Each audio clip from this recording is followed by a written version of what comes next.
Vamos hoje falar sobre um tema super interessante, que é a contabilidade, e ver exatamente quais são as novas formas de pensar a contabilidade.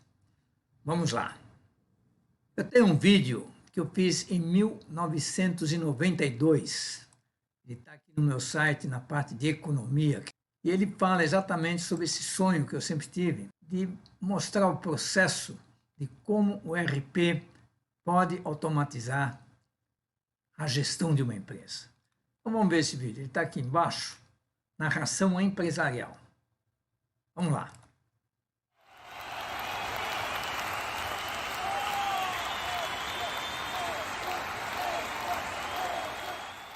Abre-se as cortinas, começa o espetáculo e sai jogando o piloto. Ele faz o pedido de venda. O jogo promete. É feita a liberação do crédito de forma eletrônica nas principais entidades do mercado. Passa por CEASA, dá um brinde no SPC, aprova o pedido, vai para a liberação do estoque. Se for comprar, emite a nota fiscal e despacha a mercadoria para o cliente. Se for encomenda, vai para o PCP. É o planejamento e controle da evolução. Parte das previsões de vendas e projeto de estoque. Executa o RP1. É o Material Requirement Planning. O planejamento das necessidades de materiais. Explode a estrutura. Gera as ordens de produção. Faz matérias-primas para as solicitações de compra. Se for produto importado, já entrega com o Syscomex. Vê a cotação do dólar. Ele está subindo aqui, Rosane, na condição de bom. As cotações são enviadas via internet para os fornecedores. O fornecedor recebe, dá os preços às condições de entrega e de pagamento. O sistema negocia com os solicitando o melhor preço. Faz o erro por turno. Emite o pedido de compra e manda para a frente. O fornecedor recebe, só pendura a marcação do follow-up. Planeta, produz, carrega no caminhão e despacha a mercadoria para o seu destino. É o Supply Chain Management, funcionando de verdade. Veio o recebimento, pega o material, passa pelo controle de qualidade, coloca no estoque de matéria-prima e olha a integração sendo feita em tempo real e automaticamente. Atualiza os livros fiscais, o pedido de conta inclui o título no contas a pagar. E olha lá, até o lançamento automático já é feito, de forma automática e inteligente.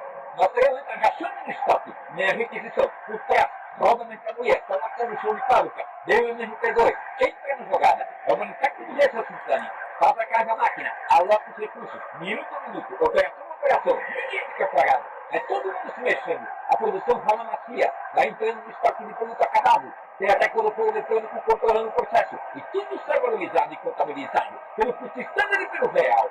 A depreciação é calculada pelo arquivo fixo. A mão de obra é pela folha de pagamento pelo ponto eletrônico. Até os custos indiretos são rastreados pela contabilidade. Volta agora o faturamento. Ele tem um produto, prepara, emite a nota fiscal e chuta a mercadoria para o cliente. É logística que não acaba mais. A duplicata vai para o contador receber. Ele passa o título para o banco e é assinado. Ninguém põe a nota do culpa. O banco recebe, quita o título, faz o depósito, devolve a informação para o sistema e vai enchendo a bola do caixa. É dinheiro que não acaba mais. Mas vem enquanto vai pagar e estraga a festa. Só que tipo, o contador recebeu e emite o fluxo de caixa. Tá sobrando, tá faltando. É feita a simulação. Paga, recebe, quita, aplica, financia, resgata e compara com o orçamento. E durma te preciso com um controle destes. Sabe, o financeiro não para. Manda os orçamentos para a contabilidade. Ela recebe, livre, pela direita, avança, sozinha. Não tem ninguém na marcação. Passa pelo radar, passa pelo balancete. Dá dividindo diários.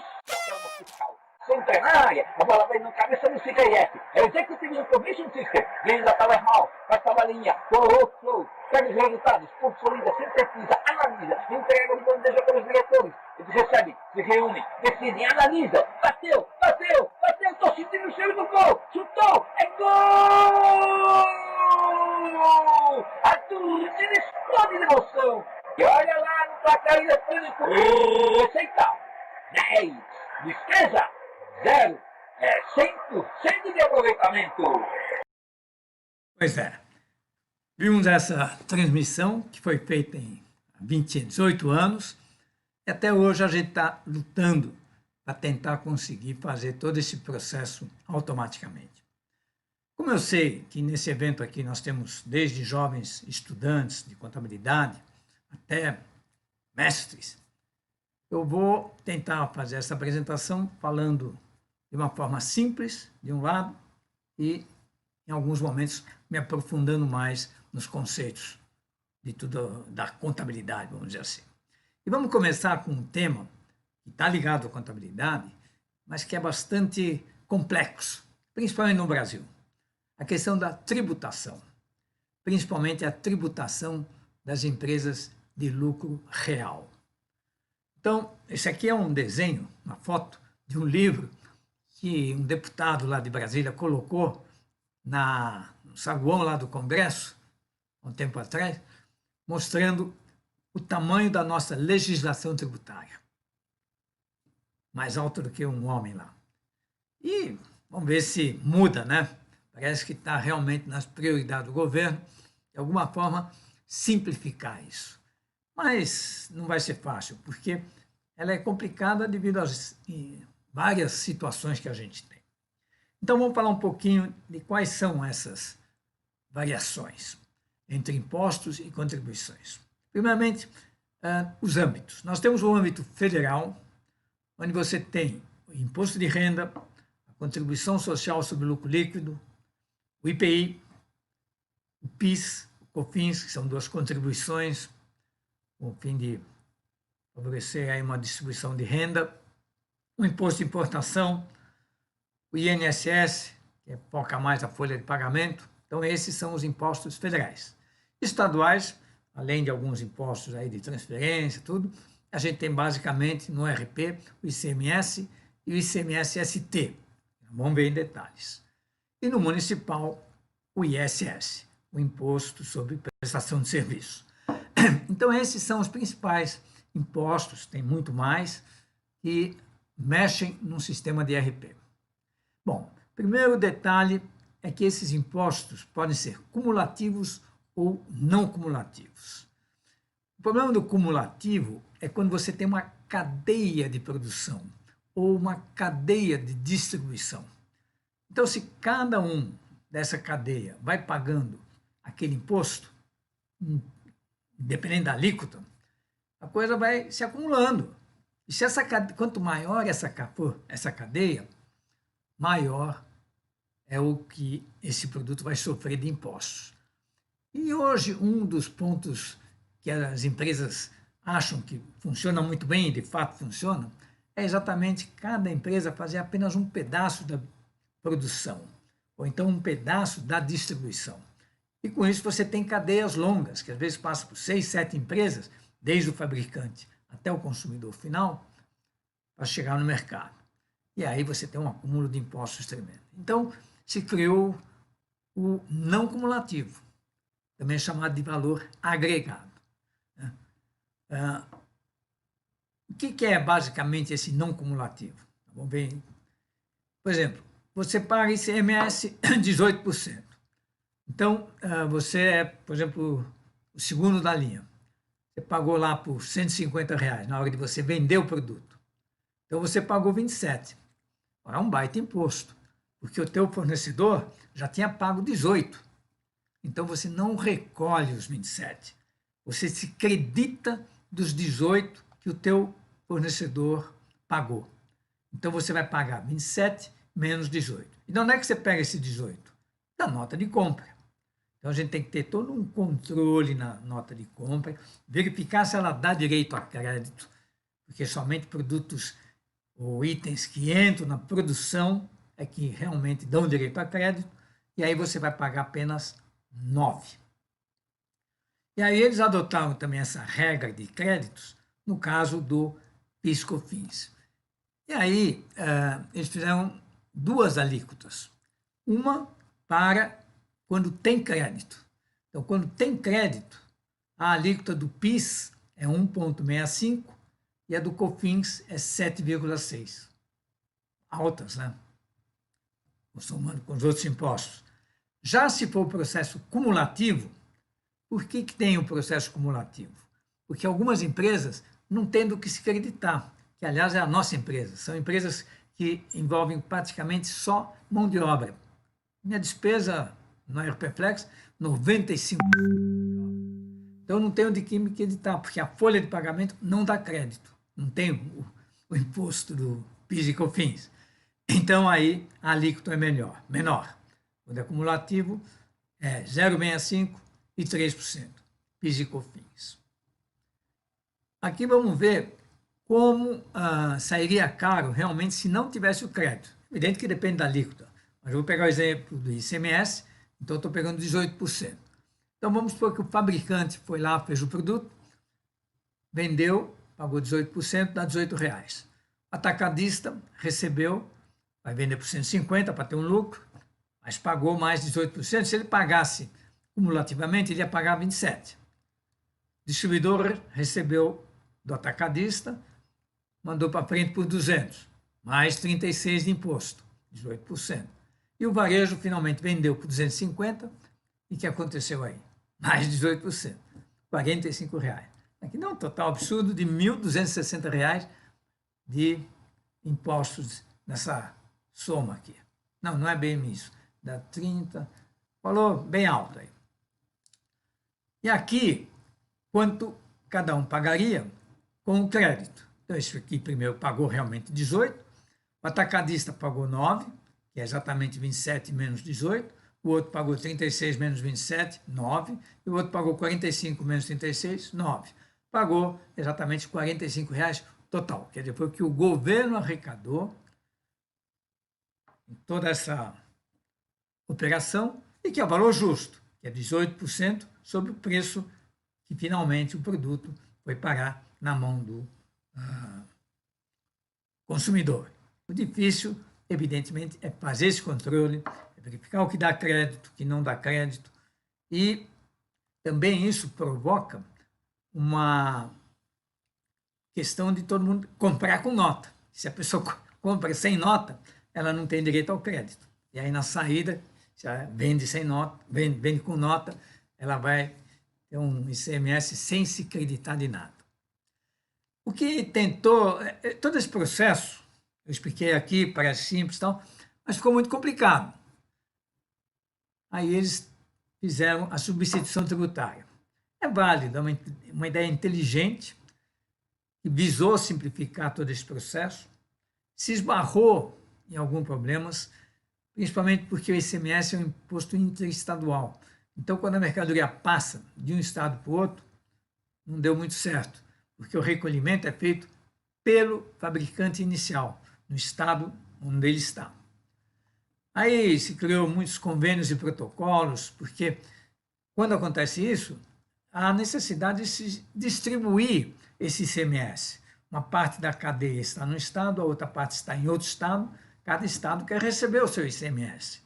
E para isso se criou convênios e protocolos, que nem sempre funcionam a ponto de obrigar, na passagem do estado, fazer com que aquela empresa que vai fazer essa transição ter que recolher uma guia em prol do estado para onde a mercadoria está indo e chegar na barreira com a guia paga, senão não passa na barreira. Aí tem os NCMs, quer dizer, esses valores. O grande problema da submissão tributária é que ela precisa prever quanto o produto vai ser vendido na última ponta, ao ser vendido ao consumidor. Agora, imagine uma cerveja. Sai lá da Brahma, vem passando pela distribuidor, pela atacadista e tal. Se cai num bar de esquina, vai ser vendida a R$6. Se cai numa boate de luxo, vai ser vendida a R$28. Então, esse MVA, que é a margem do valor agregado, quem determina é o governo. Quer dizer, o governo é que tenta adivinhar qual vai ser o preço a ser cobrado na reta final, ao ser entregue para o consumidor. Faz estatísticas, consulta, já teve tanta briga, porque os comerciantes falavam não é esse o preço real, e o governo falava que, e fala que fez pesquisas. O MVA, então, é que vai determinar que, por exemplo, esse produto que está saindo do fabricante por 100 e vai ser vendido no varejo por 250, aqui é como funciona hoje. Vai pagando cada um 9% até chegar nos 45%. Todo mundo tem que ser fiscalizado. E muita gente aqui sonega no meio.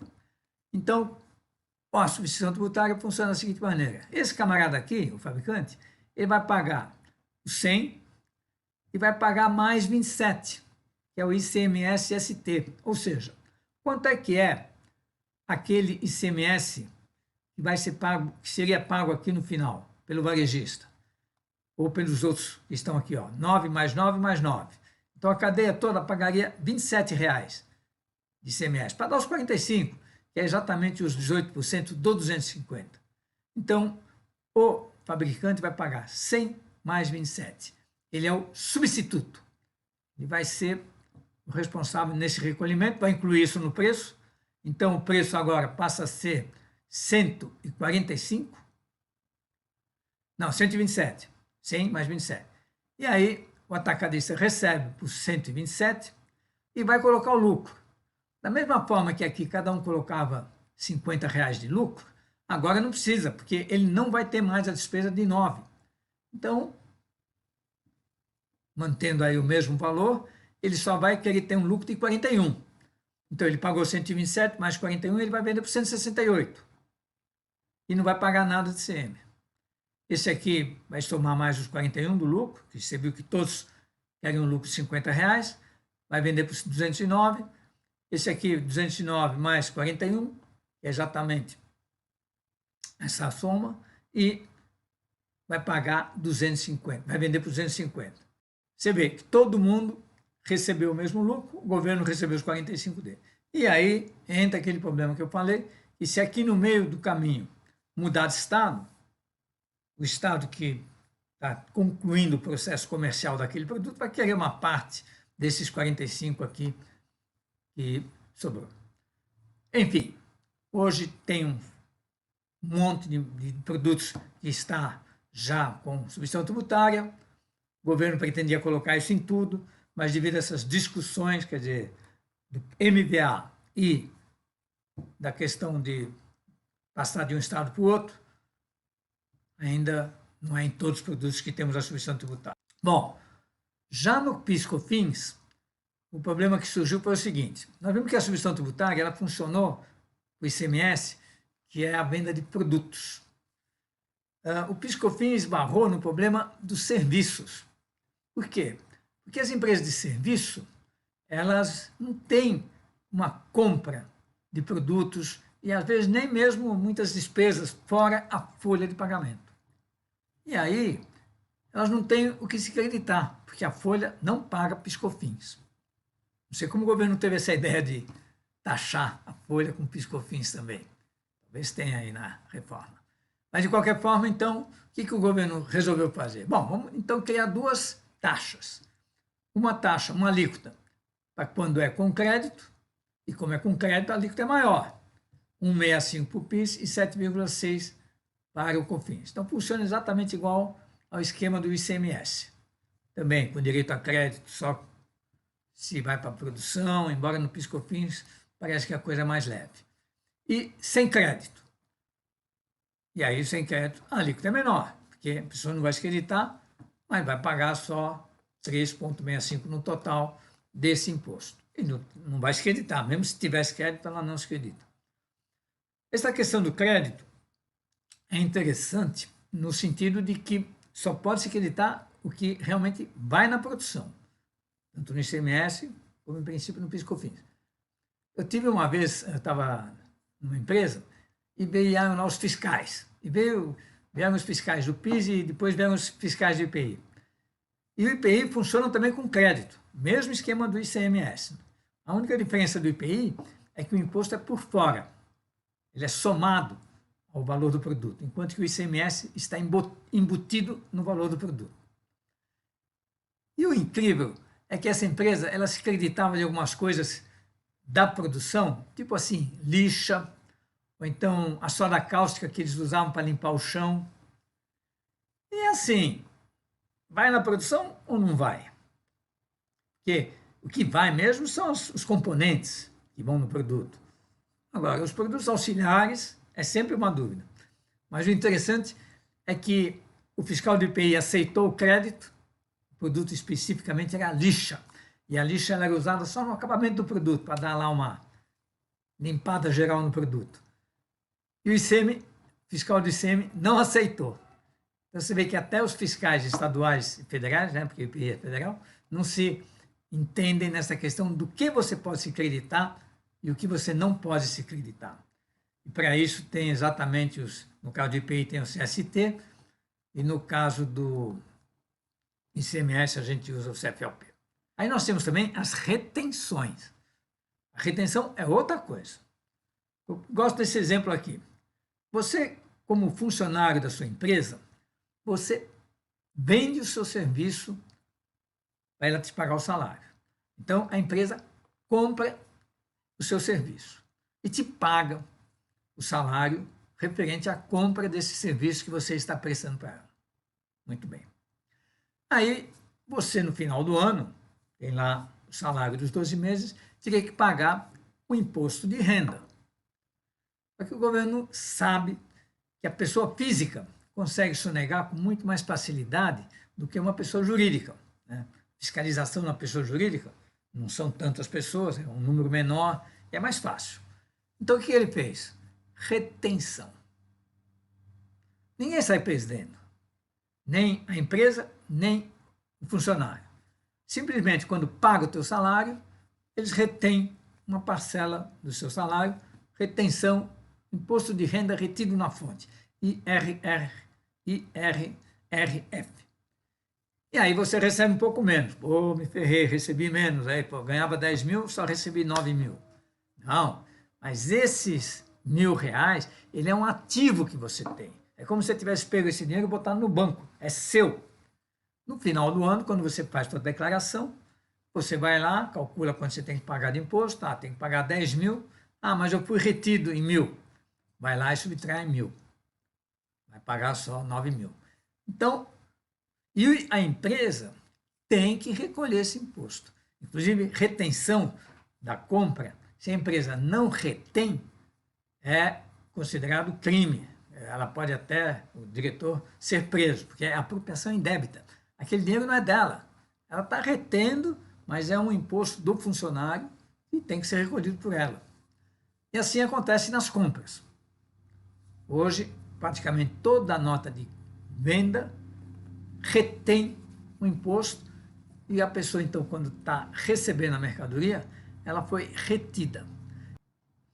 Assim como a empresa lá pagou um valor menor para você, você que está comprando mercadoria vai pagar um valor menor para o teu fornecedor, porque você está sendo retido. E aí, você tem que pegar e recolher esse imposto aqui para o governo. Pagou menos para o teu fornecedor, mas tem que recolher lá, tá? Bom, hoje eles fazem retenção do imposto de renda, na contribuição social, no PIS, no COFINS e também no INSS e no ISS quando é uma venda para outro município. Aqui no caso da contribuição social e do imposto de renda, veja que você não recupera esses impostos assim quando você vai vender, porque você só vai ter essa despesa quando você fizer a sua declaração de imposto de renda. Então, tem também, isso acontece então na nota de saída, tá? Quer dizer, na venda, quando eu estou emitindo uma nota de saída, eu emiti lá uma nota de 1.000, eu vou ter lá menos retenção de imposto de renda, menos contribuição social, menos PIS, menos COFINS. Tá? Quer dizer, eu como vendedor vou receber menos. Pô, sacanagem, vou receber menos. Então. Mas, em compensação, quem vai recolher uma parte, os impostos dessas vendas aqui, é o meu cliente. Né? Então, é o mesmo imposto, né? Porque uma operação ela é de compra e venda. E o tratamento contábil é que é diferente. Então, isso aí nós vamos ver mais para frente um pouco. Tem uma pequena diferença nesse tratamento contábil. Mas, de qualquer forma, nem num caso, nem no outro, quer dizer, nem na compra, nem na venda, isso é uma despesa ou uma receita. Isso é apenas um processo financeiro, porque você só está retendo temporariamente aquele valor e recolhendo. Assim como, por exemplo, no pagamento da folha, se o teu salário é 10 mil, você recebeu 9 mil, a empresa lança como despesa de funcionário 10 mil. 10 mil. Pagou 9 mil e tal, mas esses 1.000 é um imposto que foi retido e que ela vai ter a vantagem de que quem vai recolher depois é exatamente, no caso, o funcionário. Bom, então, quem compra paga menos e recolhe. Quem vende recebe menos e não recolhe. Quem recolhe é o comprador. Quer dizer, é jogar. Um detalhe aqui interessante que o governo, não sei se não percebeu e tal, mas ele previu o seguinte primeiro, que você tem empresa grande e empresa pequena. E é o que acontece normalmente, que é uma empresa pequena que presta serviço para uma empresa grande. Retenções só funcionam em serviço. Tá? Aí é mais fácil controlar a fiscalização da empresa grande. Então, por isso que o governo fez esse processo de retenção, assim como na folha de pagamento. É mais fácil fiscalizar a empresa do que a pessoa física. Só que hoje existe muita coisa ao contrário também. Uma empresa pequena, fábrica, uma empresa fabricante, mas quem está prestando serviço é uma empresa grande. Ela presta serviço para um monte de empresas e tal, e se tornou uma empresa grande. Então, ela retém, esse camarada aqui devia recolher, como ele é pequeno, está lá desapercebido, não sofre fiscalização, ele não recolhe. Então, aí o tiro saiu pela culatra. Bom, pessoal, essa questão, eu classifico isso em 4 coisas, né? Quer dizer, você tem a despesa do imposto, você tem a retenção na compra, a retenção na venda, mas que são casadas, e você tem o crédito. Então, no tratamento dos impostos, você sempre tem que estar pensando na contabilidade nessas 4 possibilidades. Um imposto, quando você vê lá ICMS, o IPI, PIS, ele pode ser uma despesa, pode ser uma retenção na compra, pode ter sido uma retenção na venda, ou pode ter sido um crédito. Complica. Bom, pegando aqui os regimes de tributação, o governo chegou e falou, puta, para empresa pequena está muito complicado, como de fato está. Então, eles colocaram aí o sistema Simples, o Simples Nacional. Então, o Simples Nacional pegou todos aqueles 10, 11 impostos que nós vimos, juntou num único imposto, você faz a DAS, que é o documento de arrecadação das empresas de serviço, e serviço, que é prefeitura, que é o Simples Nacional, mas também tem comércio. E você só paga uma determinada alíquota. Essa alíquota varia de 4% a 22,9%. Não sei se mudou recentemente. E aí, quanto maior o faturamento, maior é a alíquota. Quer dizer, também isso aí é um negócio trágico. Mas é para evitar também um pouco que todo mundo fique no simples. O governo, às vezes, se acha prejudicado. E aí você tem várias tabelas, né? Tem tabela para empresas de serviço, empresas que comercializam, empresas que produzem e até ONGs, enfim, são várias tabelas do imposto do Simples e a empresa paga aquilo sobre faturamento e não precisa calcular mais nada. Todos os impostos estão embutidos aí. Então tem essas tabelas e tem um limite também. Não é assim, você fatura 100 milhões por mês, você não pode ser do Simples. Estava em 72 milhões, enfim, tem um limite aí que define até esse faturamento você pode pagar o Simples. Bom, e aí tem os outros 2 regimes também. O lucro presumido também é uma forma do governo falar, pô, empresa aí de porte médio, também vamos simplificar o processo. Mesmo porque a fiscalização não é fácil. Então o governo também não tem mão de obra ou capacidade de fiscalizar todo mundo. No lucro presumido, ele pelo menos só precisa fiscalizar uma coisa, só o faturamento. Quer dizer, o lucro é presumido. O que significa isso? Que o lucro deve ser entre 8% e 32%. Foi isso que o governo definiu. Determinadas empresas aí que têm muito lucro, é 8%. Tem também a alíquota de 16% para algumas empresas. E quase toda empresa de serviço, o lucro presumido é 32% do faturamento. E aí fica fácil. A empresa veio lá, faturou 100 mil, tem que pagar, sobre 32%, ele tem que pagar o imposto de renda. Então, isso vai dar mais ou menos não, vai dar de 4,8% a 8% de tributação sobre o lucro presumido, o que equivale esse percentual em relação ao faturamento. E no caso de empresas específicas aí de fabricação, que dão muito lucro e tal, 8%, que vale a 1,2% a 2% sobre o faturamento. E isso acontece porque tem um limite até um certo ponto, é um percentual, depois muda, e aí por isso que pode variar um pouquinho esse percentual sobre o faturamento, que é esses números aqui. Bom, e aí você tem o lucro real. O lucro real, a alíquota é 15% até R$ 20.000 de lucro sobre o lucro e 25% se o lucro for acima de R$ 20.000. Então, por exemplo, a empresa teve um lucro de 60 mil. Então, dividido por 60, vai dar R$ 7.500 de imposto de renda. E aí, ele tem a parte de até os 15 mil, muda um pouquinho, mas sobre o faturamento, aí vai depender. Vai depender porque o faturamento pode ter sido altíssimo, e o lucro foi um certo valor menor, tal, vai ser sobre o lucro, que é o mais justo mesmo. Bom, então o imposto de renda tem esse complicômetro, principalmente porque tem esses três regimes. A contribuição social sobre lucro é mais um imposto aí que o governo tem, principalmente para negócio de, não sei onde bem ele aplica esse dinheiro, mas vai lá, vai sobre. Então é 9% sobre o lucro, aí é uma alíquota única. E no caso do lucro presumido, também, dependendo aqui de onde a empresa está situada, se está nos 32% ou nos 8%, vai pagar uma determinada contribuição. Então, aqui sim tem esse diferenciamento, essa diferença, mas no caso de lucro real, é 9% para todo mundo. Então, o PIS/COFINS, nós já falamos, é 1,65 quando é valor agregado, lucro presumido é 0,65. Isso aqui, pessoal, tem exceções, tá? Tem empresa de lucro real que paga sobre faturamento e tem empresa de lucro presumido que paga sobre valor agregado.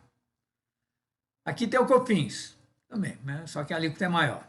Esse aqui é a principal, acho que vai ser a primeira medida que o nosso amigo vai mudar, Paulo Guedes, vai ser juntar PIS/COFINS, porque é exatamente igual todo o cálculo, só muda a alíquota, somos dois, o governo lá que divide esse valor onde ele deve se direcionar. ICMS. ICMS, então, ele é um imposto estadual e que tem várias alíquotas. E aí essa alíquota de ICMS, em alguns casos, chega a 25%, produtos de luxo, em alguns casos chega a 19%, mas às vezes também não é que o ICMS é 19%. Na verdade, o ICMS é 18% e depois tem mais um imposto de 1%, 2% sobre pobreza, algum adicional. Tá?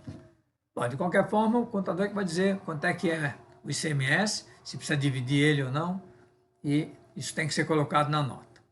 O IPI é sobre produtos industrializados, quer dizer, se você produziu, se você industrializou o produto, e ele funciona que nem ICMS, ele dá crédito. Aí depois, se aquele camarada que comprou revender, aí ele não tem mais IPI na saída. E aí também ele não se acredita, porque ele não tem IPI na saída, vai se acreditar do quê? Então, quem não produz, não tem crédito. O IPI, ele vem destacado na nota, então ele é cobrado adicionalmente. E se você não tem crédito, evidentemente você tem que somar no custo. E aí já entra no estoque com o custo do IPI adicionado. Muito bem. Ele tem uma alíquota tremendamente variável. Se é produto de luxo, pode chegar a 50%. Se é produto de necessidade, a alíquota é mais baixa. Aí você tem o ISS. O ISS é Imposto sobre Serviço. Ele está embutido no preço. Você tem que já calcular qual é o preço do seu produto, sabendo que você vai ter uma despesa de 2% a 5% sobre o valor do serviço. E aí você recolhe. Tem uma confusão aí, uma complicação, quando o serviço é prestado fora da cidade onde você está estabelecido. Eu estou em São Paulo. Aí eu presto suporte, eu vou fazer uma obra lá em Campinas. Pô, o pessoal vai sair daqui, vai para Campinas, vai até dormir lá, vai ficar lá fazendo aquele serviço. Pô, é justo que esse imposto seja pago à Prefeitura de Campinas, não à Prefeitura de São Paulo, porque o serviço foi prestado lá. Então, nesse caso, você não cobra, você deduz o valor do ISS que estava embutido no seu preço, cobra menos do teu cliente, quer dizer, você dá um crédito. Aí você dá um crédito na saída. Você ia cobrar 100. Nesse 100 está incluído 5 de ISS. Mas quem vai recolher o ISS agora vai ser lá, Você mesmo vai recolher lá. Então, você não vai poder receber esse dinheiro do teu fornecedor, porque você vai ter que chegar lá e recolher lá. E aí, então, você cobra 95 e depois você vai lá e paga os 5% de INSS. Bom, aí você tem o INSS. O INSS tem a confusão de que ele é sempre sobre a folha de pagamento, né? 20%, mas depois tem aí umas alíquotas de SERPRO, SENAI, SESC e tal, que chega mais ou menos a 5% a 7%. Então você pega e paga esses 20%. E aí, isso também foi uma luta muito forte das empresas de tecnologia, porque a mão de obra é muito importante, é muito grande. Ela fatura 100, tem uma despesa de 80, 75 é mão de obra.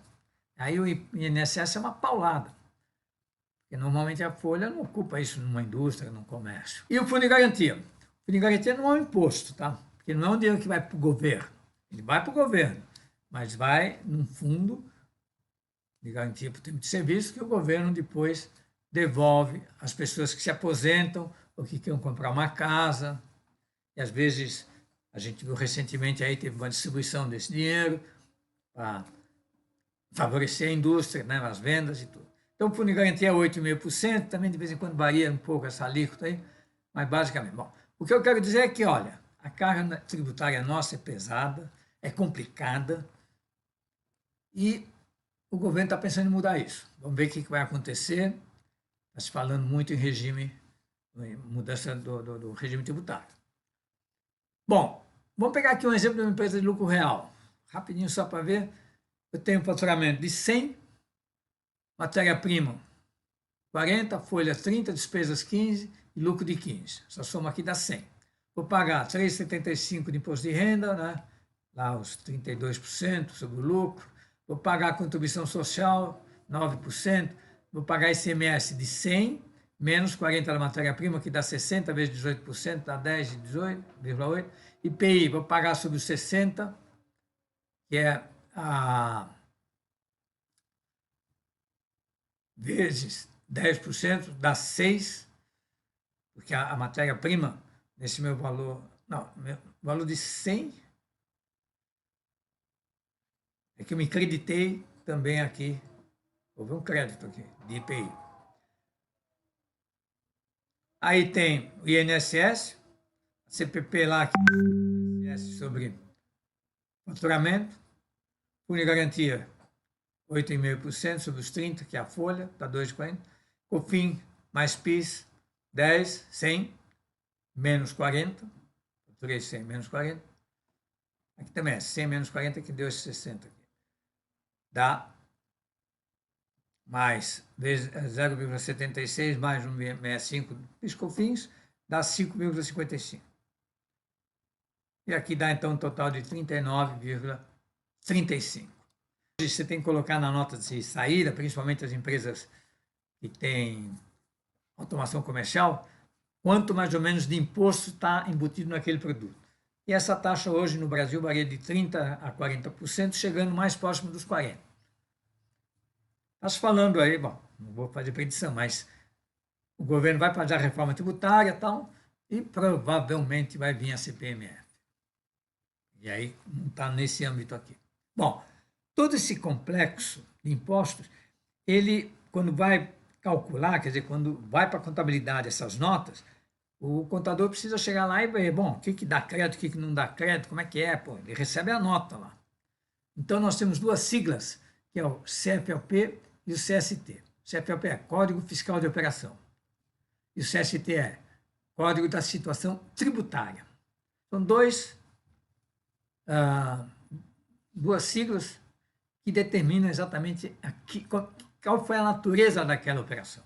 O CFOP, que é mais antigo, ele tem mais de 100 CFOPs diferentes. Você pegar a lista de CFOP, no Google você põe lá CFOP, você vai ter a lista. O início 1 é compra dentro do Estado, o 2 é fora do Estado, venda, né? Compra. Venda, 5 é dentro do Estado, 6 é fora do estado, 3 é importação e 7 é exportação. Quando você for estudar aí todos esses CFOPs, a gente classificou assim para resumir, quer dizer, não dá para você decorar os 700, né? Mas bota na cabeça que nós bolamos uma sigla que ajuda muito, CCCDI, que é o seguinte, você tem basicamente vários tipos de operação. Você tem a venda, a compra, que é o mais tradicional, mesmo assim se é para estoque, não, enfim.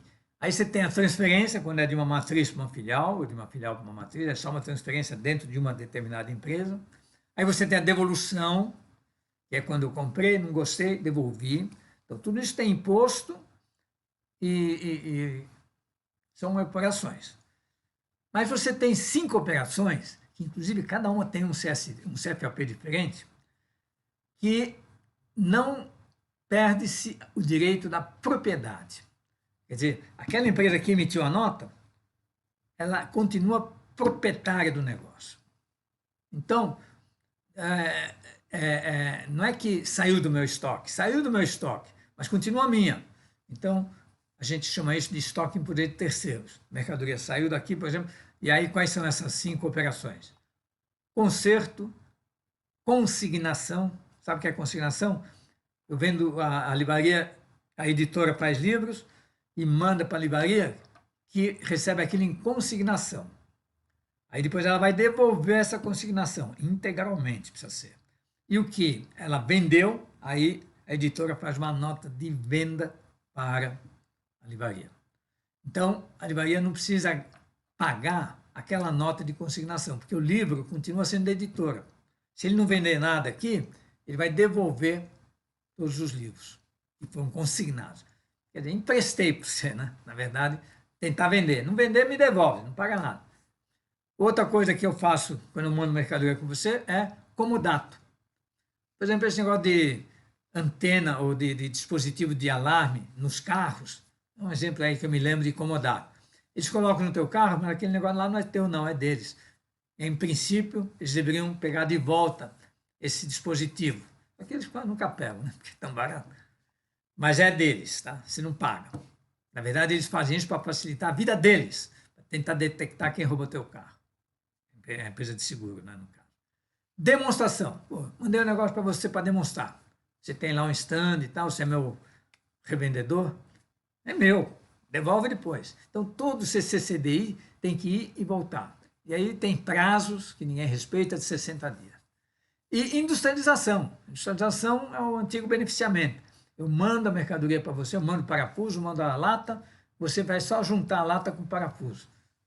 Devolve os 2 produtos e vai me cobrar pelo serviço que você fez. Então, CCD, consignação, comodato, conserto, industrialização e demonstração. Só tente lembrar que existe isso no CFOP que define isso aí. Aí você tem os CSTs. Então, nós temos 4 CSTs: o ICMS, PIS, COFINS e IPI.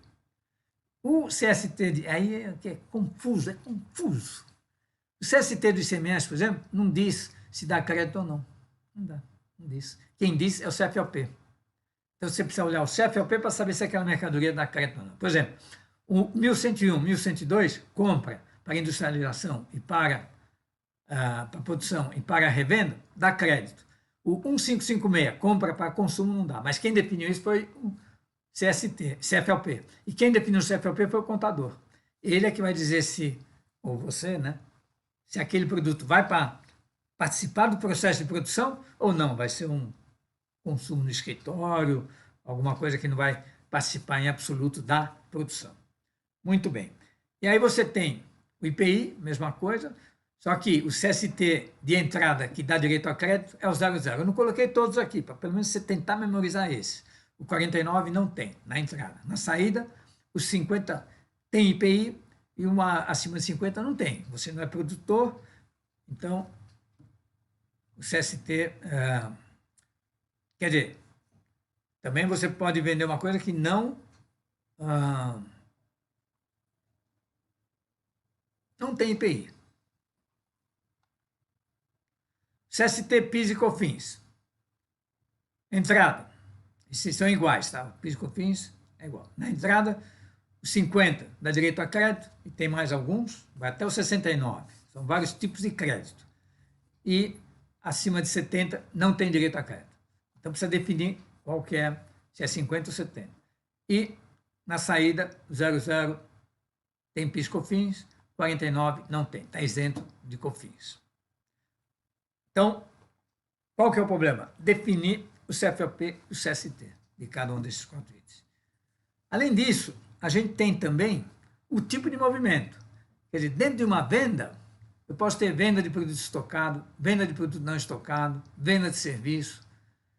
Então, a gente tem que também definir um tipo de movimento. Algumas pessoas chamam de TES, tipo de entrada e saída. Então, você tem aqui, nas compras, compra para estoque, compra para imobilizado, compra para despesa, nota de serviço, nota com ordem de serviço, nota com retorno de CCCDI, eu mandei, estou recebendo de volta. Aliás, recebi, estou recebendo de volta. Retorno de CCDI, né? Entrada de CCDI, estou recebendo um negócio em consignação, sou eu que estou recebendo. Devolução, está entrando, tudo que é C é compra, é uma entrada. Devolução de venda de não estoque, vendi um negócio que eu não estocava, estou recebendo de volta. No estoque, então tem um tratamento contábil diferente daquilo que estava no estoque. Que vai voltar e vai para o estoque. De ICM, PIS, COFINS, quer dizer, o imposto está na nota, eu preciso lançar, preciso contabilizar. Então eu tenho aqueles créditos que eu falei, do ICMS, do PIS, COFINS e IPI. Eu tenho retenção na compra, eu falei disso. E aí tem as guias, que são exatamente para pagar esses impostos. Então no imposto, na guia, eu tenho uma despesa, que é a guia de despesa do imposto, e nessa mesma guia eu tenho 2 valores negativos. Eu vou subtrair, né? Eu estou, no caso, a retenção na compra, eu retiro, então agora eu recebi menos, e agora então eu vou pagar menos imposto. E retenção na venda, eu estou pagando aquele imposto que o vendedor vendeu para mim. Então também é um tipo de movimento. Assim como na venda, tem vendas de serviço, produto estocado, remessa, de CCCDI e tal, assim como tem na compra. Tem as devoluções, assim como tem aqui, né? Porque uma devolução de compra, né? Você comprou um negócio, vai devolver, você vai fazer uma nota de saída. E se você estiver recebendo, você vai fazer uma entrada. E é uma venda. Tem que subtrair das vendas daqui. É complicado.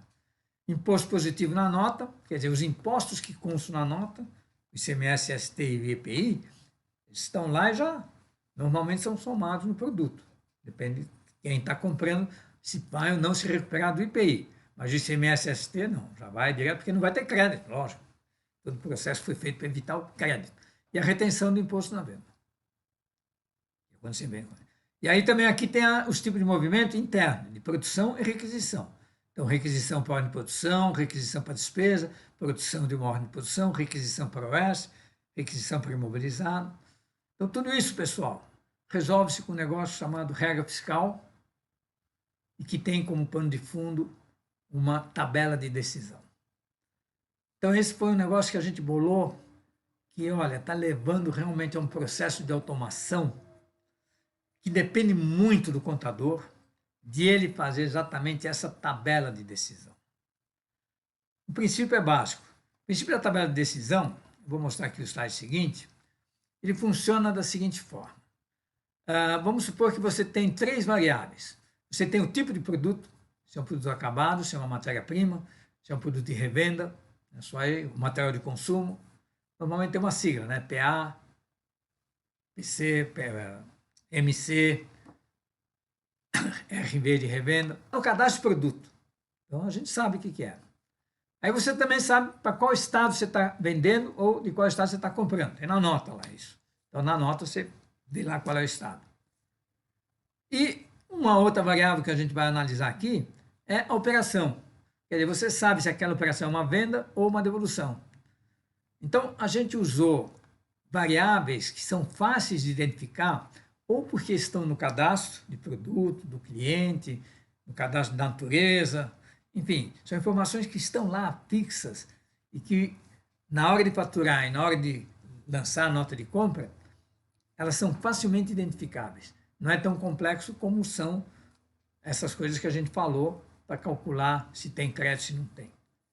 Bom, está ali, e aí uma tabela de decisão faz o seguinte, por exemplo, o contador vai chegar e vai falar assim, olha, o tipo PA, que é produto acabado, quer dizer, se o tipo for PA, o CFOP pode ser 5.101, 6.101, 5.2001, 6.201, 1.403. Esse aqui é devolução, esse aqui é venda, esses dois, dentro e fora do estado, devolução, e esse aqui é o ST. Estado. Pode ser São Paulo, pode ser Rio. São Paulo, estou falando sempre agora do CFOP de saída, é 5. Fora de São Paulo é 6. Então aqui depois tem ali todos os 22 estados aí, é tudo 6. Operação, se for venda, é 5.101, 6.101. Se for devolução, 5.201, 6.201. E está aqui também, uma nota. Tá nesse, então, ó, você vê aqui, então, e aí você tem uma nota que é PA, SP e venda. Então, você fala assim, bom, é PA? Opa, pode ser um desses. É São Paulo? Então pode ser um desses. Aí você vê, nesse bloco aqui, quem que está aqui? Está aqui esse e esse. Esse aqui não está. Então, pode ser um desses 3. E podia ter mais aqui. Mas foi uma venda. Venda, está aqui. A venda tem esse e esse. Peraí, então, quem que estava aqui? Só esse. Então, a tabela de decisão fala, é esse aqui o código. A tabela de decisão sempre tem que chegar numa única conclusão, numa única definição. Se, por exemplo, ainda tiver, se 6.101 tivesse aqui também, né, no caso de venda, aqui, está o de 6.201. 101, se ele tivesse, por exemplo, aqui, em São Paulo, aí não tinha chegado ainda numa conclusão. Então, a tabela de decisão, às vezes, tem um exemplo aqui de uma tabela de decisão, tem o Estado, tem o tipo fiscal, tem até o NCM influi. Se é operação de compra, de transferência, de remessa, de devolução. Você vai falar, mas não são informações que você tem que ter de alguma forma. Quer dizer, quem está digitando a nota. Ou o programa, por exemplo, que está descendo com uma nota de compra a partir de um XML. Ele tem essa informação. Se ele tem essa informação, ele consegue chegar na tabela de decisão, numa única solução. Só assim, eu usava a tabela de decisão para definir com qual menina que eu ia namorar. Então dependia, se morava perto, se era bonita, se gostava de mim ou não. Então eu colocava várias circunstâncias. E cada uma tinha uma circunstância, não tinha, tal. E aí eu colocava quais eram as circunstâncias que eu queria, né, que seriam essas 3 aqui. Isso aqui. Aí, baseado nisso, eu ia na tabela de decisão e via quem que tem exatamente essas 3 condições. Tá? Pouco usado esse negócio de tabela de decisão. Uma coisa super interessante. Na verdade, a tua cabeça está o tempo todo decidindo uma tabela de decisão. E a gente não põe isso no papel. Mas quando você vai decidir qualquer coisa, se você vai numa festa, se você vai viajar, se você não vai e tal, para onde você vai viajar, por exemplo, você vê, né? Lá tem campo de futebol, lá o clima tá bom, é longe ou perto, é barato ou caro. Faça uma tabela de decisão para as coisas banais da sua vida, você vai ver como é que funciona. E no caso do RP, a gente adotou isso. Isso deu um impulso tremendo, porque não depende mais do operador. Não é o operador que vai definir que CFOP que ele vai botar lá, que saída, ou que CST. É automático. O contador que define a tabela de decisão, porque para cada empresa tem pequenas diferenças ou grandes diferenças. Bom, pessoal, o que eu quis falar sobre tributação, sobre as complexidades que a gente tem de automatizar um processo contábil, é isso. Tem mais manuais, tem mais material. Um sistema de RP, ele então visa fazer tudo isso automaticamente. Aí vamos supor que ele conseguiu fazer tudo automaticamente, define o tipo de saída, tal, ele sabe exatamente agora o que é aquela operação. Aí sempre, num sistema de RP, a gente tem relatórios contábeis que não são, vamos dizer assim, o balanço DRE, balancete e razão, que são os que o governo exige e que o contador tem que fazer. Então, só mostrando aqui que no RP, no nosso, tem uma posição econômico-financeira que é exatamente um resumo do balanço e do DRE. Só que a gente só lista aqui para o balanço até a linha 17, ó, resultado acumulado. Então, ó, tem o ativo aqui e é bem resumido. Bancos, aplicações financeiras, contas a receber, impostos a recuperar, tá vendo? Está no ativo. Estoques. Estoques em poder terceiros, que é nosso também. Pagamentos antecipados, eu paguei antecipado. E imobilizado. Dá o total do ativo. O passivo, contas a pagar, estoque de terceiros em nosso poder. Está aqui, mas não me pertence. Então é um passivo, que está no meu balanço. Estoque futuro a receber. Recebimento antecipado. Aqui também tem estoque futuro a receber. E aqui é estoque futuro a entregar. Exigível a longo prazo, o empréstimo aí que eu fiz, tudo isso é passivo. Total. Capital, que é o patrimônio líquido, que é o dinheiro que o acionista colocou na empresa, mas a empresa deve para ele, por isso é que está no passivo, e dá o total do passivo. E aqui embaixo tem um DRE, faturamento, menos custos, menos despesa, custo é o que vai no produto, despesa é o que não é o resto, e dá o resultado do exercício. Então, esse resultado aqui depois é transferido para o total do passivo como resultado acumulado. Está aqui também já, tem uma linha aqui, resultado acumulado, que é o lucro dos anos anteriores. Então, o PEF, posição econômica, e ele tem depois, para cada uma dessas linhas, todo o detalhamento de todas as movimentações. Item, no caso do faturamento, item a item de cada nota fiscal que foi emitida. E subtotalizando por qualquer uma das colunas que você necessitar. Então, isso é que um RP precisa proporcionar, quer dizer, relatórios que permitam você saber detalhadamente cada operação, como é que ela foi, quanto é que foi o valor, tal, detalhando cada linha. O Pivot Table é um outro relatório que também apresenta o resultado de uma forma bem interessante. Você pode comparar com budget, você pode ter vários meses aqui para comparar a evolução da tua receita, da tua despesa, elas estão aqui com categoria, subcategoria, você pode ter 2 níveis, e os valores, enfim. O empresário, ele sempre precisa ter esses números rapidamente, online.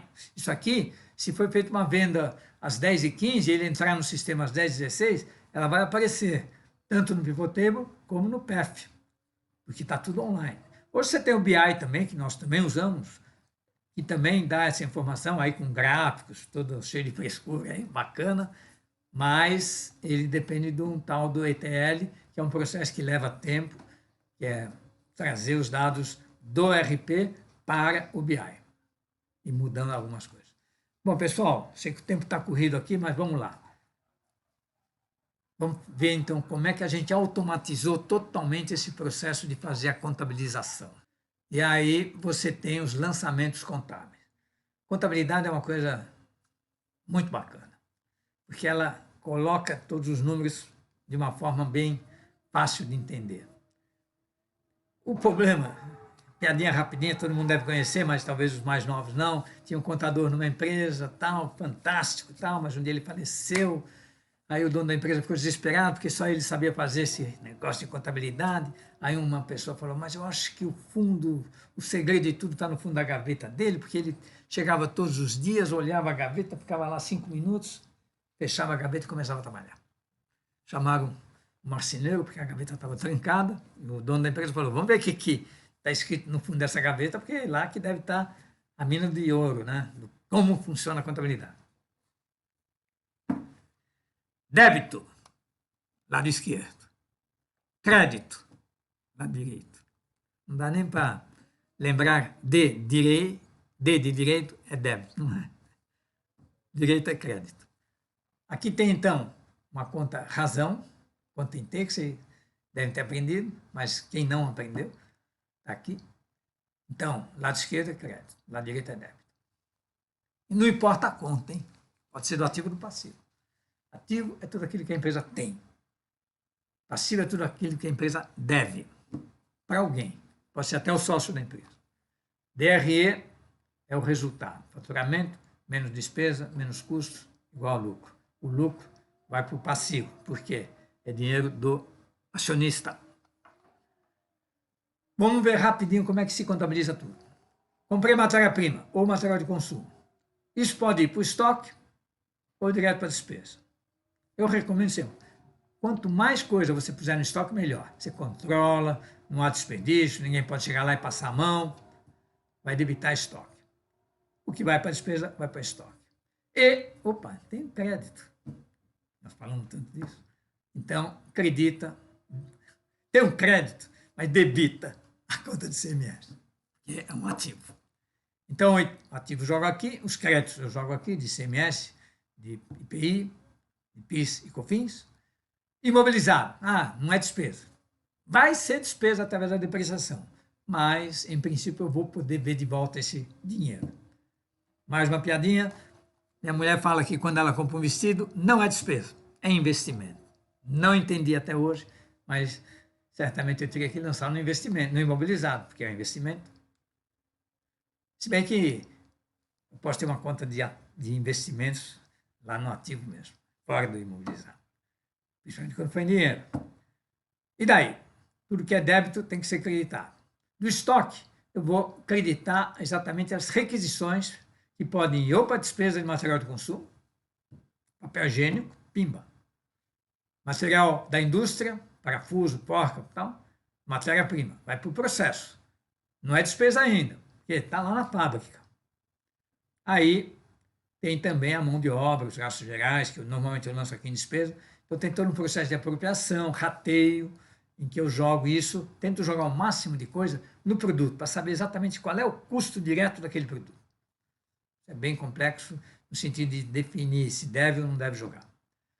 Aí o processo vai fazendo as ordens de produção, tem também ordem de serviço, que é semelhante, só que ela não produz. A ordem de serviço já é uma despesa, porque você gastou naquilo e vai ter a receita.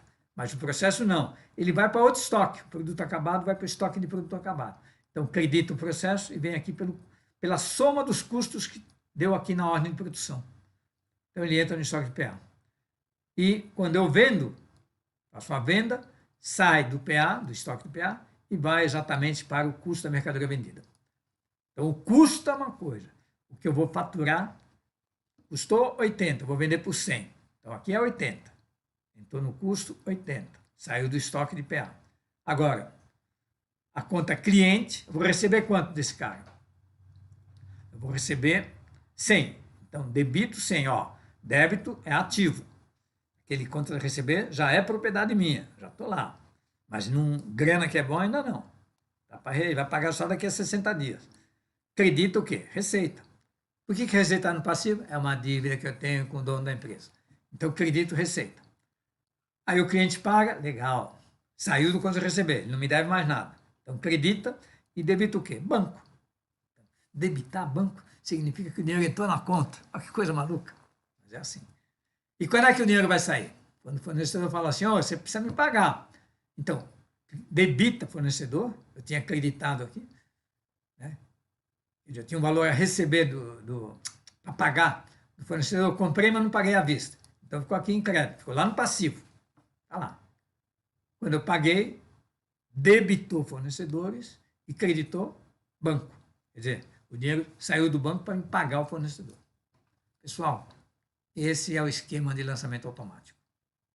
E agora, com todo respeito, eu já fui muito mal entendido nessa questão, porque eu comecei a falar assim, o RPPlex faz a contabilização automática, a gente cala-te boca. O contador continua sendo fundamental para definir todo esse processo, para aprimorar esse processo.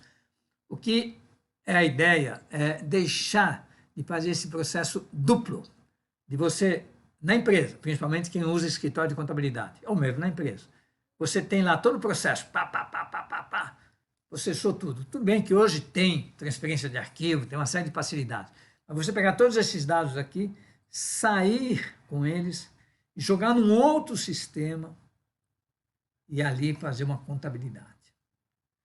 Que às vezes não bate com o que realmente aconteceu. Mas, de qualquer forma, não é um processo inteligente, porque você está... Então, o contador vai continuar a trabalhar da mesma forma que eu, só que em vez dele pegar os dados, fazer essa tal de migração de dados, essa transferência de dados do sistema A para o sistema B, que dá um monte de pepino, ele vai ter lá o RPFlex e lá já vai sair a contabilidade automática. Como? Vamos ver como. Bom, só para, antes de falar isso, há uma diferença fundamental entre você saber qual foi o meu lucro pelo regime de competência e qual foi o meu resultado financeiro. O resultado financeiro é o fluxo de caixa. É importantíssimo. Então, tem gente que prefere, não quero saber quanto é que foi o meu lucro pelo regime de competência, que é exatamente pela emissão de nota, nota de compra, nota de venda, emissão da folha e assim por diante. Quer dizer, as despesas que efetivamente aconteceram nesse período. Quer saber quanto entrou e saiu no caixa. Tudo bem, você vai ter o fluxo de caixa. E o fluxo de caixa, às vezes, está super negativo com um baita lucro. Por quê? Porque você vende a prazo, para receber daqui a 60 dias, e compra à vista. Você vai ter lucro, talvez, mas pode ser que você não tem dinheiro para pagar.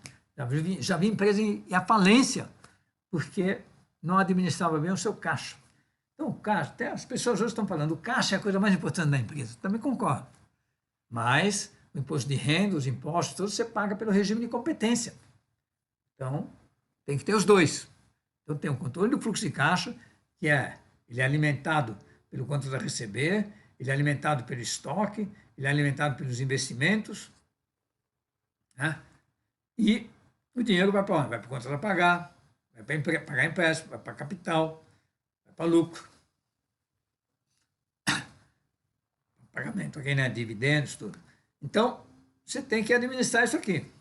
Não chegar um dia, um baita lucro, não ter caixa para pagar. Bom, então o sistema tem que ter também um controle exato do caixa. O SPED. Aí o governo criou aí, já vai fazer acho que 10 anos. Também acho um negócio fundamental. O governo não conseguia fiscalizar todo mundo, cada um entregava um monte de coisas, tinha várias... E fizeram esse negócio, Serviço Público de Escrituração Digital. É muito bacana, é muito legal. Só tenho uma coisa a falar. Poderia ser mais simples. Por exemplo, você tem um SPED contábil. Esse até que está bem legal, tem lá os vários tipos de registros, vamos ver aí, mas poderia ser um pouco mais simples também. O contribuição e o fiscal é que eu acho que, primeiro que são basicamente a mesma coisa, porque a contribuição trata do PIS, COFINS e INSS, o fiscal trata do ICMS e IPI, e olha que o fiscal é estadual e o IPI é federal, é porque são semelhantes, enfim. Talvez a reforma tributária mude um pouco isso, mas os dois são importantíssimos. E o fiscal agora, uma série de mudanças, é o que controla realmente. O objetivo está na cara, né? Pegar a venda sem nota. E realmente acabou. Acabou. Não tente vender e comprar sem nota. ECF. O ECF é um complemento do contábil para empresas de grande porte, LADUR, FCONT, DPJ, substituiu aí uma série de relatórios, principalmente em empresas grandes. O REINF, o FD REINF, ele está exatamente controlando com mais detalhe ainda essa questão das retenções de ICMS, PIS, COFINS e essas 3 retenções. Então, esse negócio de retenção, você tem que confiar naquele que foi beneficiado, quer dizer, que reteve. Ele tem que recolher. E é aí da cadeia, inclusive, se não recolher. A apropriação é indébita. Mas para controlar isso, olha a quantidade de nota que circula, né? E tem o E-Social, outra história. Bom, sobre o SPED contábil, quais são assim os 2 pontos, né, que o SPED contábil tem? Quer dizer, ele substitui a emissão do diário, razão, balancete, balanço e DRE. Você não precisa mais emitir, em princípio, não precisa listar e guardar e tal, mas é evidente que você vai querer listar ou vai pelo menos guardar num PDF aí, para um dia analisar, porque É lá que você vai ver o que aconteceu. Plano referencial ou próprio. O governo criou planos padrão. Olha, melhor ideia do mundo, porque você vai analisar um balanço no jornal, principalmente quando você é acionista, pô, cada empresa tem conceitos diferentes sobre um determinado balanço. Então, não só desde o SPED, mas também as empresas de capital aberto. Mas as empresas que não são de capital aberto, cada uma faz o plano de contas do jeito que quer. E aí, quem vai analisar, não consegue. Enfim, o governo padronizou. Ele fez 9 planos. Né? Plano para a indústria e comércio, plano para a companhia de seguro, plano para repartição pública, para a empresa que faz doação. Mas ninguém quase... Bom, isso aí é uma luta também. Adote. Nós adotamos, recomendamos que adote, porque aí eu vou falar um negócio que é... Na verdade, aqueles outros mapas que nós vimos, né? A posição econômico-financeira, o pivot table e tal, normalmente é por lá que o empresário mesmo, no dia a dia, mesmo porque é atualizado aqui, analisa para tomar suas decisões. E com isso, o balanço, o balancete, enfim, os relatórios contábeis, eles perdem um pouco aquela sua importância na gestão do negócio. Eles vão ter importância na fiscalização, no pagamento dos impostos. Disso. E muito empresário fala, não, o meu balanço não bate em nada, o meu DRE não bate em nada com meus relatórios de controle aqui que eu tenho. Devia bater, né? Uma coisa interessante que eles colocaram no plano de contas do SPED contábil, eles colocaram uma coluna de centro de custo. Ah, mas centro de custo já existia, Ernesto. Não, existia para as contas de despesa. Nem a receita tinha centro de custo, muito raro. Todas as contas têm centro de custo. Contas do ativo e do passivo. Eu não sei se foi com essa ideia que eu vou falar aqui que eles fizeram isso. Mas se fizeram, deviam ter dado outro nome. Porque centro de custo está na cabeça ainda, pelo menos dos empresários velhos, de que aquilo é um lugar da fábrica em que eu tenho uma despesa. E o centro de custo, então, nós usamos na conta bancos, no plano referencial, só tem a conta bancos. O que então é o centro de custo? São os bancos. Itaú, Santander, Bradesco, Caixa Econômica. No caso da conta cliente, no plano referencial só tem uma conta, cliente. O que é o centro de custo? Cliente, nome do cliente. Fornecedor, nome do fornecedor. Estoque, nome do produto. Então a gente usa todos os centros de custo. Quer dizer, o balanço, os relatórios são super detalhados, porque principalmente o razão. Quer dizer, cada produto tem seu razão, cada cliente tem seu razão, cada banco tem seu razão. Bom, e tem esse programa aqui. Então, o validador, ele é o programa que... Porque o SPED, o que ele é? Ele é isso aqui que é... Cadê aqui, ó? Ele é um arquivo TXT. O SPED contábil é um arquivo TXT, separado por barrinhas. E você não consegue ler aqui. Porque tem vários tipos de registro. Tem o plano de contas, tem o balancete, tem os lançamentos todos individualmente, né? Débito, crédito. Então, é um arquivo texto que você não consegue ler. Então, para isso, você tem que fazer realmente o diário, o balancete e tal. E o programa do governo de validação, ele valida toda essa informação que você mandou e te diz quais foram os erros. O manual, para você fazer o SPED contábil, tem 400 páginas. E checa tudo, tudo. Tem que estar super coerente com as regras definidas no SPED, que são essas regras que eu falei aqui, do SPED contábil, da contabilidade. E aí tem uma coisa legal no próprio programa, legal, mas não devia ter, que você pode mexer no arquivo texto, ou pode mexer no teu SPED, depois que o RP emitiu ele.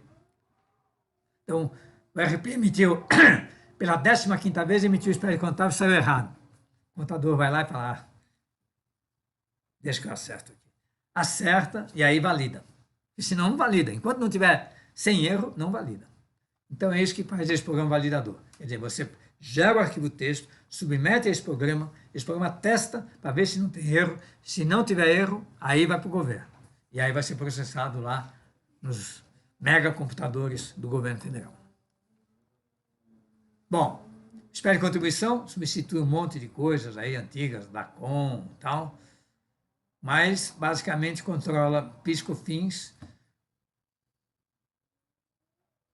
que é federal, espere fiscal, ICMS e IPI, que é do Estado, mas tem o IPI aqui, então o governo federal também precisa. Tem vários perfis, tal. Complica. Bom, e para terminar, pessoal, vamos falar sobre contabilização automática.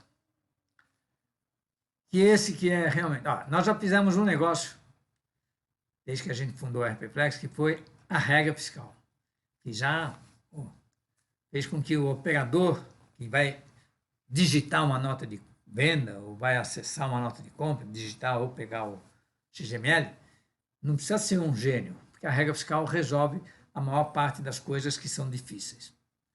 A contabilização automática é um segundo passo desse processo. E aí, agora sim, eu sei que eu estou sendo assistido aqui por milhares de contadores. Eu não quero substituir a profissão de ninguém. Nenhuma profissão foi substituída pela evolução técnica do que se faz naquela profissão. O que nós apenas fizemos é um processo em que, num documento contábil, existe um monte de informações. Existe lá o CFOP, existe o CST, existe o cliente, existe o produto, existe a condição de pagamento, existe... Mas, por exemplo, não existe se vai para estoque ou não vai para estoque. Você pega uma nota de compra, tem um produto lá, pela nota você não sabe se vai para estoque ou não vai. Então, nós tivemos que incluir um campo para dizer, não, esse produto vai para estoque. Isso quem vai definir? É o cara que fica digitando, ele vai botar lá natureza, estoque, ou natureza, fabricação de pinos. Simplificou, mas é automático. Quer dizer, ele pega todos os movimentos. E aí a gente fala, primeiro, vamos pensar que tipo de movimento que tem numa empresa. E a gente concluiu que uma empresa tem só 8 tipos de movimento. 8. Você tem as compras ou despesas, quer dizer, notas de despesa, de nota fiscal, ou até um tiquezinho de PDV, ou até um pedaço de papel que alguém gastou, não teve nota, ele anotou no guardanapo e disse, reembolsa aí que eu gastei isso. Vendas e receita, a mesma coisa. E tem muita despesa, pessoal. Por exemplo, a guia é uma despesa, né, de imposto, você vai pagar ICMS, PIS/COFINS. Não tem nota, tem guia. Vendas e receita é a mesma coisa. Tem vendas, produtos, faturamento, nota fiscal, modelo nota fiscal de venda, que tem aí uns 20 modelos, e nota de serviço. E cada nota é diferente, porque cada prefeitura processa a sua nota. E você tem receita, você tem receita sem nota é crime. Eu não alugo um imóvel, que é da empresa, é uma receita.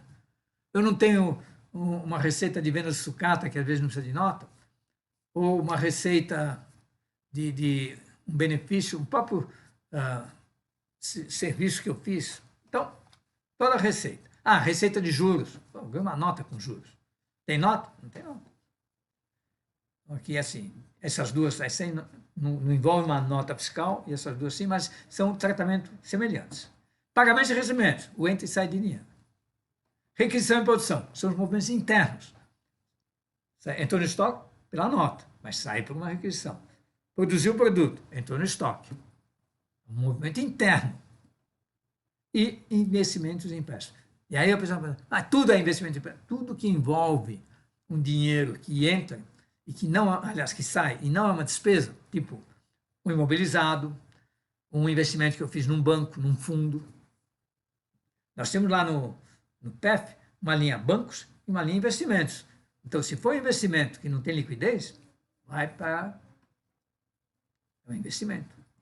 E empréstimos é todo o dinheiro que entra na empresa, não proveniente de uma venda. Então, pegou um empréstimo no banco, um empréstimo. Debita banco, acredita lá o banco que te deu o empréstimo. O empréstimo do sócio. Sócio. Ele vai querer o dinheiro de volta? Um dia vai. Mas hoje não vai ser tão cedo, só se ele vender a empresa. Então, vai para o capital. Então, a gente identifica, olha, para esse camarada aqui, o Joãozinho da Silva, que é um dos donos da empresa, se ele puser dinheiro para a empresa, o crédito é capital. Deve ter caixa ou quanto vai receber se ele for pagar depois. Agora, se for outro cliente qualquer, aí pode ser conta cliente. Ah, mas tem também um empréstimo a longo prazo. Então, nós vamos ver que você define a conta. Bom, evidente. Ah, mas aí não se encaixa. Tem também os lançamentos avulsos. Você pode fazer lançamento avulso. Mas você vai fazer 1, 2, 3, 10 lançamentos avulsos. Aqueles que são exceção. E mesmo aqueles que foram gerados automaticamente, você pode ir lá e mudar. Bom, como é que é esse processo? Pessoal, eu vou falar isso aqui, vocês vão falar, não é possível que seja tão simples. Nós estamos conseguindo. A gente faz o seguinte, ó, do lado esquerdo aqui, que vocês estão vendo na tela, é o plano de contas. No caso aqui, é o plano referencial. A gente usa o plano referencial. Então, está aqui o plano de contas.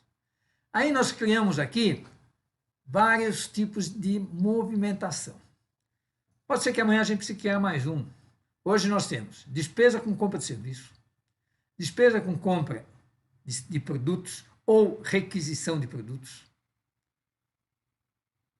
faturamento de serviço, faturamento de produto, estoque de produto. Quer dizer, estoque aqui é em qual estoque vai determinado produto. Eu tenho estoque de matéria-prima, estoque de produto acabado, investimentos, empréstimos, bancos, clientes, fornecedor, imobilizado.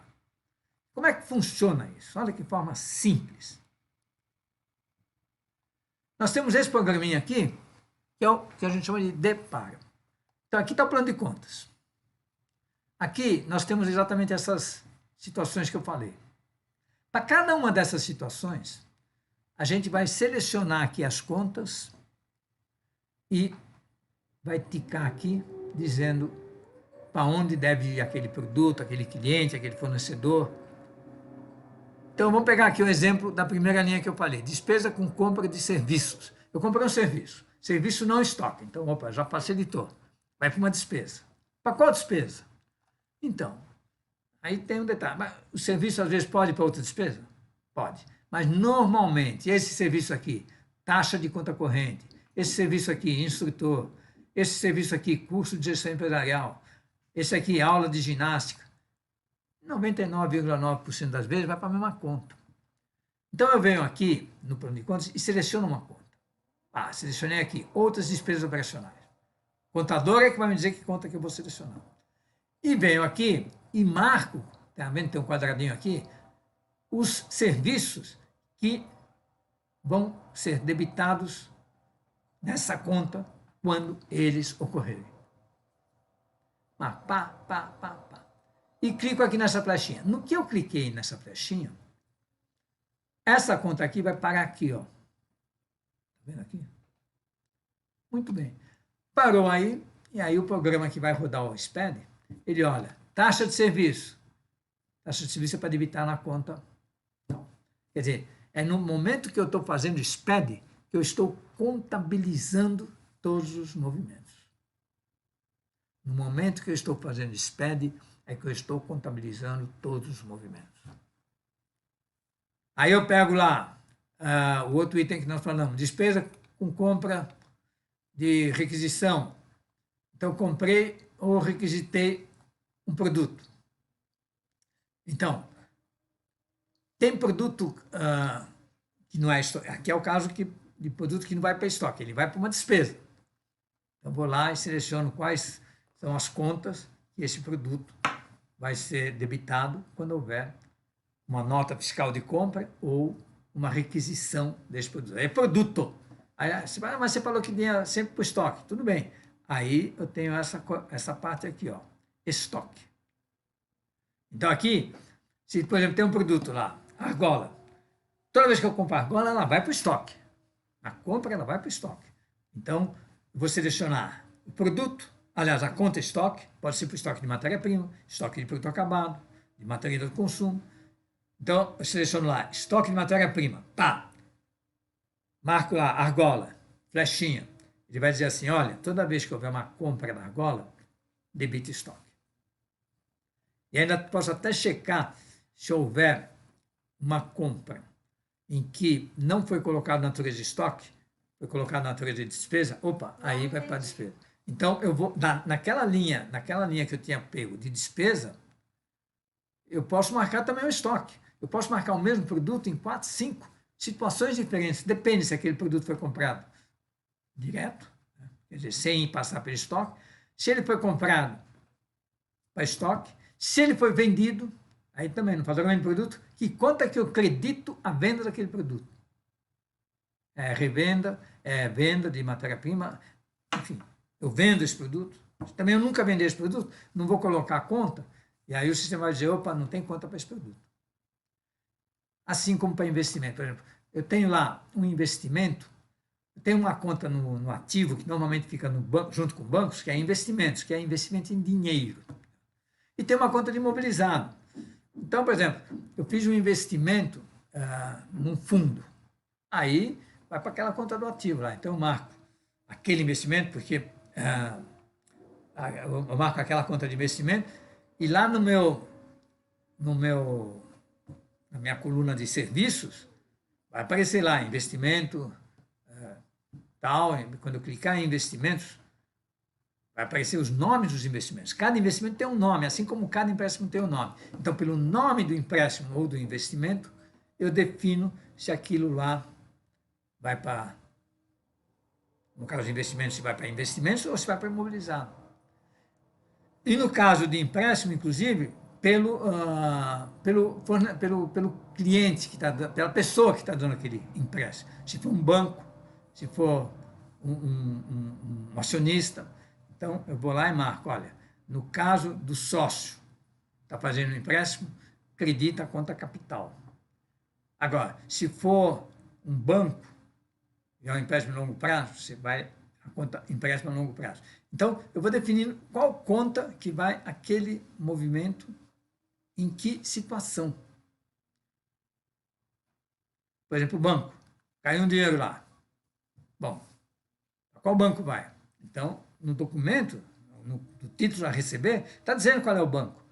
Então, eu vou lá e vejo que conta contábil é aquele banco. Né? Porque eu posso ter mais que uma conta de bancos. Depois eu tenho centro de custo. Centro de custo vai ser o nome do banco. Mas eu posso ter banco e bancos estrangeiros, sei lá. Fornecedor. Então, o cliente também. Eu vou definir como é que vai ser exatamente essa partida, né? Aquele cliente, se é um cliente estrangeiro, se é um cliente brasileiro, se é um sócio. Fornecedor também é a mesma coisa. E imobilizados. Então, os imobilizados também têm nome. Veículos. Comprei um veículo, comprei um carro.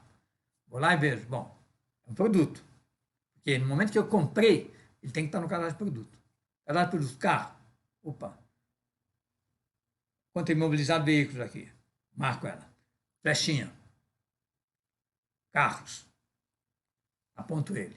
Quando eu comprar o carro, ele vai ver qual é a conta lá e vai debitar a conta de veículo. Pessoal, está funcionando. Evidente. Aí nós criamos mais um negócio. Primeiro, que você pode acertar lançamentos.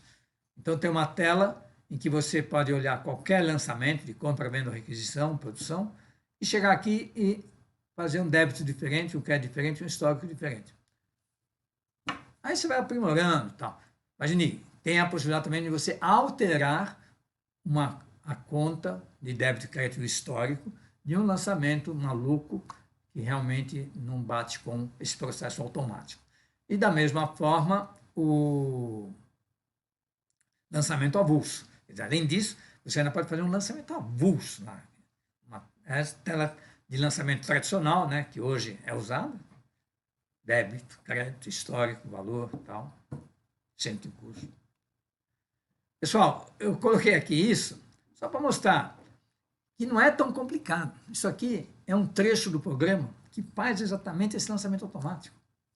Então, olha cá, ele testa o tipo de movimentação, né, que a gente viu lá, que o tipo de movimentação também influi muito, né, para ele saber se é uma compra, se é uma devolução, se é uma remessa, se é uma devolução de compra, uma devolução de venda, transferência. Então, testa. Se o tipo de movimento for 0,1, já vai debitar essa conta. E aqui, ó, está pegando, no caso, qual é o estoque. Quer dizer, aqui está escrito estoque, mas que vai ler se é estoque de matéria-prima, de revenda e tal. E aqui também, o crédito, ele vai ver qual é o fornecedor. E além disso, tem aqui, ó, o centro de custo é usado para colocar o nome do produto e o nome do fornecedor. Então, eu comprei um negócio, debitei estoque de matéria-prima. No centro de custo está o produto. Então, para cada produto, eu tenho um item no balancete. E aí, o balancete é digital. Quer dizer, eu posso imprimir ele sem mencionar o centro de custo, evidente, que a gente deu essa opção. Enfim, com a digital, você não precisa se preocupar. Mas vai dar um volume incrível. É o que o governo quer. E não é para o teu mal. Não é porque se eu entregar detalhado, ele vai me pegar. Talvez não, porque até vai ter mais trabalho para analisar. Mas o governo glosa muitas vezes a tua contabilidade, isso todo contador sabe, se ela for muito sintetizada, vendas do mês, tanto. Como é que ele vai fiscalizar? Então, tem que ser detalhado. Mas nós detalhamos até o nível da linha de nota fiscal, mencionando o produto e o fornecedor, o produto e o cliente, o serviço. E o histórico, pessoal. Aqui é o processamento, que vai gerar lá o arquivo, né? Você só precisa dizer praticamente a data, ele vai lá, opa, está até errado, processado, faltou um aqui. E aqui, eu queria mostrar para vocês. Isso aqui é só programador mesmo para entender. Porque aqui diz o tipo, tem uns 20 tipos de movimento, né? Aqui tem um código, cada tipo de movimento tem um código. O difícil é o I050, que é o lançamento em si. E aí é separado por esse pauzinho aqui. Enfim, o SPED é um baita arquivo, porque ele lista todo o plano de contas, ele lista o saldo anterior, ele lista um balancete sintético que você precisa definir e tal. E quem faz isso é esse programa aqui. Quer dizer, quem lê esse arquivo. Então, o teu papel na empresa é esse. Aí você submete, quer dizer, papel do contador, fazer passar esse negócio. Porque enquanto não tiver 100% sem erro, não passa. Passou, aí vai para o governo, aí você espera 5 anos para ver se o governo vem te autuar ou pedir alguma necessidade, alguma coisa a mais.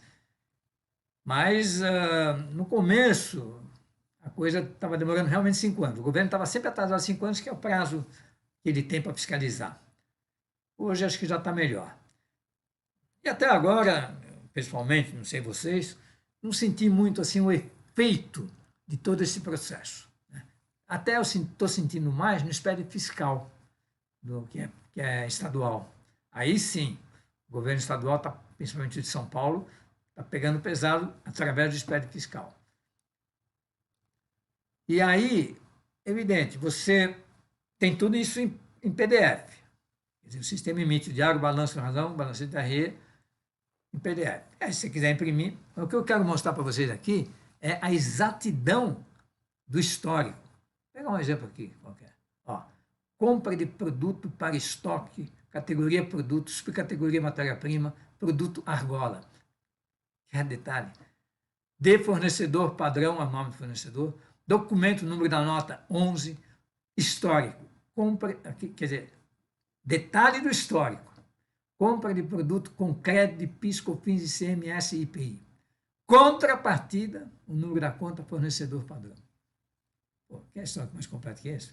E está lá digital. Quer dizer, amanhã vem o fiscal, está tudo aqui, ele nunca vai te atuar, a não ser que você fez realmente negócio errado. Aqui, crédito, a primeira coisa que ele dá é sempre o tipo de movimento, C01, C20, é o crédito de ICMS. De fornecedor padrão, DOC 11, compra de produto com crédito, tal. E da mesma forma, razão, tudo separadinho. Imposto tal, deixa eu ver aqui se tem um cliente. Fornecedores, fornecedor padrão, esse é o nome do fornecedor, é esse mesmo, não é padrão. E aqui todas as compras que fizemos desse fornecedor, COFINS, enfim. Detalhado isso. Pessoal, muito obrigado. Eu sei que eu levei 1h30, estava previsto só 1 hora, mas como é vídeo, vocês vão assistir. E tenho muitos vídeos no meu site, ernestoabercorn.com.br, no aeropeflex.com.br também. Tem o meu e-mail, qualquer pergunta, dúvida, pode mandar, e até meu telefone. Muito obrigado.